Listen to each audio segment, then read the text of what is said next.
देव उठनी एकादशी पर भूलकर भी मत करना ये 3 काम, वरना घर में छा जाएगी कंगाली। जय श्री हरि विष्णु। दोस्तों, देव उठनी एकादशी पर बिल्कुल भी मत करना ये काम, वरना पानी की तरह बह जाएगा आपका सारा पैसा। दोस्तों, हिंदू धर्म में देव उठनी एकादशी का बड़ा ही विशेष महत्व होता है। कार्तिक माह की शुक्ल पक्ष में आने वाली एकादशी तिथि को देव उठनी एकादशी कहा जाता है।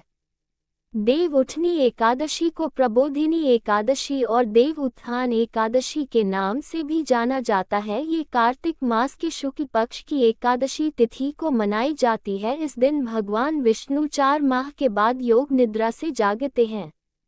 उसके साथ ही चातुर्मास का समापन होता है। इसके अलावा देव उठनी एकादशी के दिन से शादी, विवाह, मुंडन संस्कार, सगाई समेत सभी मांगलिक कार्यों की शुरुआत होती है। फिर देव उठनी एकादशी के अगले दिन द्वादशी तिथि में तुलसी विवाह का आयोजन कराया जाता है।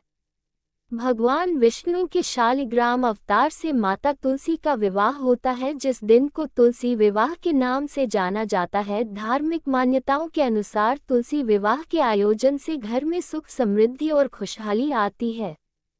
कार्तिक माह में तुलसी के पौधे की पूजा अर्चना भी शुभ फलदायी माना गया है।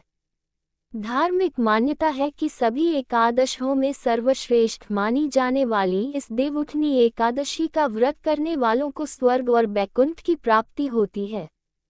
भगवान श्री हरि विष्णु जी की कृपा से उस व्यक्ति को हर तरह के सुख की प्राप्ति होती है। उसके जीवन में कभी भी किसी भी तरह की समस्या नहीं आती है। हालांकि आपको देव उठनी एकादशी के दिन कुछ बातों का ध्यान रखना भी बेहद जरूरी होता है। शास्त्रों में कुछ ऐसे नियमों का वर्णन किया गया है जिन नियमों का पालन हर व्यक्ति को देव उठनी एकादशी के दिन करना चाहिए। अगर आप इन नियमों का पालन नहीं करते हैं तो भगवान श्री हरि विष्णु जी आपसे रुष्ट हो सकते हैं और आपको शुभ परिणाम की जगह गंभीर परिणाम देखने को मिल सकते हैं। आपका जीवन दुर्भाग्य में बदल सकता है। आपके बने बनाए काम भी बिगड़ सकते हैं। साथ ही आपको आर्थिक तंगी जैसी समस्या का भी सामना करना पड़ सकता है। इस वीडियो के माध्यम से हम आप सभी को बताएंगे कि इस बार साल 2024 में देव उठनी एकादशी कब है, देव उठनी एकादशी की पूजा विधि क्या है और इस दिन का महत्व क्या है। इसके अलावा देव उठनी एकादशी पर कौन से कार्य बिल्कुल भी नहीं करने चाहिए। चलिए दोस्तों, सबसे पहले जानते हैं कि इस बार साल 2024 में देवट एकादशी कब है। एकादशी की तिथि भगवान विष्णु को समर्पित होती है। भगवान विष्णु एकादशी के दिन योग निद्रा में चले जाते हैं और नवंबर माह की एकादशी पर योग निद्रा से जागते हैं, जिसे देवोत्थान एकादशी कहा जाता है। इस साल देवोत्थान एकादशी 12 नवंबर को पड़ रही है। इस दिन व्रत रखने से कुंडली में चंद्र की स्थिति मजबूत होती है। कब शुरू हो रही है एकादशी तिथि। कार्तिक माह के शुक्ल पक्ष की एकादशी तिथि 11 नवंबर 2024 को शाम 6:54 से शुरू होकर 12 नवंबर 2024 को रात 7:28 पर समाप्त होगी। उदया तिथि के अनुसार देव उत्थान एकादशी का व्रत 12 नवंबर को रखा जाएगा। एकादशी के बाद भगवान विष्णु के योग निद्रा में जाने से सभी प्रकार के मांगलिक कार्य बंद हो जाते हैं। देव उत्थान एकादशी के दिन भगवान विष्णु के जागने के साथ ही सभी मांगलिक कार्य फिर से शुरू हो जाते हैं। इस साल 12 नवंबर को देवोत्थान एकादशी के साथ ही मांगलिक कार्यों की शुरुआत होगी और विवाह के शुभ मुहूर्त 16 नवंबर से शुरू हो रहे हैं। नवंबर और दिसंबर में विवाह के लिए कुल 18 शुभ लग्न हैं। इस दिन के बाद विवाह और अन्य मांगलिक कार्यों की शुरुआत होती है, इसलिए इसे शुभ अवसर माना जाता है। इस दिन कुछ विशेष कार्यों को करने से भगवान विष्णु नाराज हो सकते हैं और यह माना जाता है कि इन कामों से बचने से उनका आशीर्वाद प्राप्त होता है।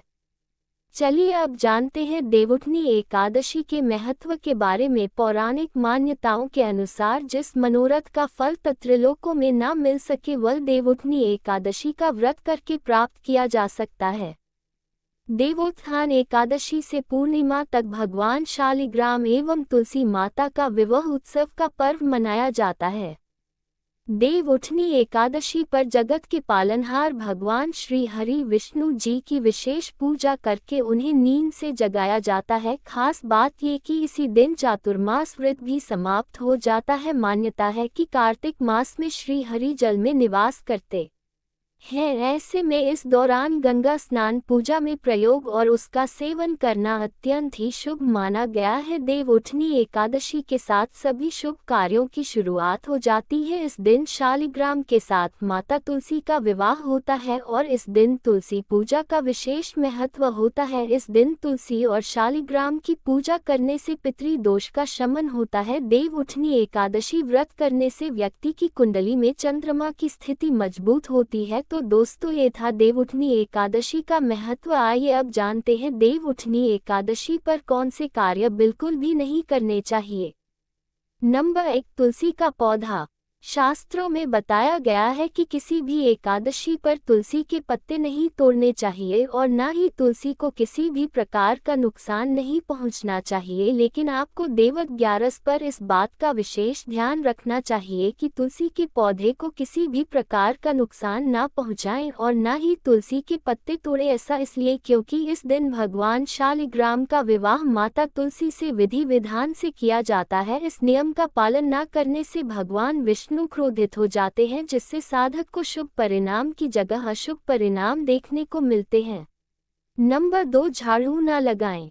दोस्तों, आपको देवट एकादशी से एक दिन पहले ही दशमी के दिन ही सूर्यास्त से पहले घर में झाड़ू लगा लेनी चाहिए। एकादशी के दिन झाड़ू लगाने से परहेज करें क्योंकि झाड़ू लगाते समय भूलवश कई सूक्ष्म जीव मर जाते हैं और इसका पाप लगता है, जिससे कि भगवान श्री हरि विष्णु नाराज हो जाते हैं।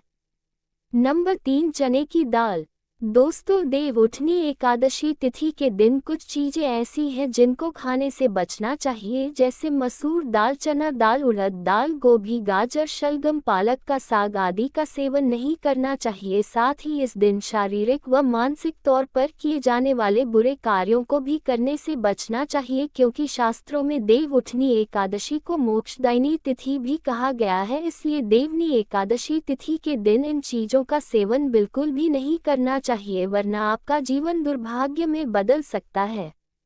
नंबर 4, साबुन तेल। प्रिय भक्तों, देव उठनी एकादशी के दिन साबुन तेल और शैम्पू का इस्तेमाल नहीं करना चाहिए। मान्यता है कि देवो एकादशी के दिन इन चीजों का इस्तेमाल करने से घर में नकारात्मक ऊर्जा का वास होता है, जिससे घर में अशांति का माहौल बना रहता है। इसके अलावा भगवान श्री हरि विष्णु नाराज हो सकते हैं, जिससे साधक भगवान श्री हरि विष्णु जी की कृपा से वंचित रह सकता है।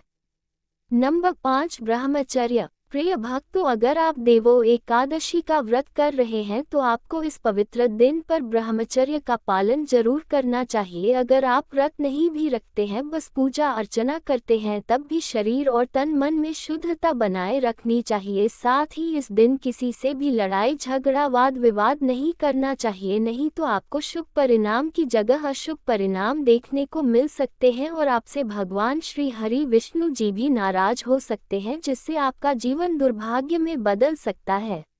नंबर 6, काले वस्त्र। प्रिय भक्तों, ज्योतिष शास्त्र में काले रंग को अशुभ माना जाता है। देव उठनी एकादशी के दिन भूलकर भी काले रंग के वस्त्र नहीं पहनने चाहिए। यदि संभव हो तो भगवान विष्णु की पूजा पीले वस्त्र पहनकर ही करनी चाहिए। इसी प्रकार पूजा में पीले पुष्प, पीले फल, पीली मिठाई आदि का भोग भगवान विष्णु को लगाना चाहिए। इसके अलावा ये भी कहा जाता है कि भगवान श्री हरि विष्णु की पूजा में लगाया जाने वाला भोग तब तक अधूरा रहता है जब तक आप उसमें विष्णु प्रिय माने जाने वाली तुलसी दल साथ में नहीं चढ़ाते हैं। लेकिन ध्यान रहे कि तुलसी दल एक दिन पूर्व ही तोड़ लेना चाहिए, नहीं तो आपको जीवन भर समस्याओं का सामना करना पड़ सकता है।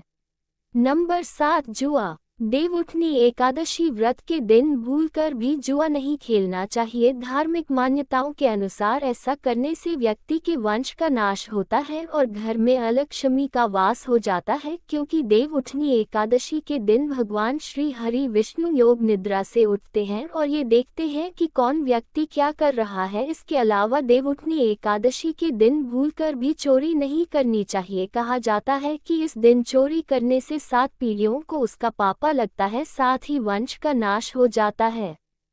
नंबर 8 भोजन। देव उठनी एकादशी वाले दिन पर किसी अन्य व्यक्ति के द्वारा दिया गया भोजन का सेवन नहीं करना चाहिए। साथ ही एकादशी पर मन में किसी के प्रति विकार नहीं उत्पन्न करना चाहिए, अन्यथा भगवान श्री हरि विष्णु आपसे नाराज हो सकते हैं और आपको उनके क्रोध का सामना करना पड़ सकता है। नंबर 9 बिस्तर पर न सोएं। देव उठनी एकादशी का व्रत रखने वाले व्यक्ति को बिस्तर पर नहीं सोना चाहिए। इसके अलावा देवनी एकादशी वाले दिन पर बाल और नाखून नहीं कटवाने चाहिए। ऐसा करना अशुभ माना जाता है, क्योंकि ऐसा करने से घर में नकारात्मक ऊर्जा का वास हो जाता है, जिससे घर में अशांति का माहौल बना रहता है। नंबर 10 निर्जला या पानी पीकर रखे व्रत।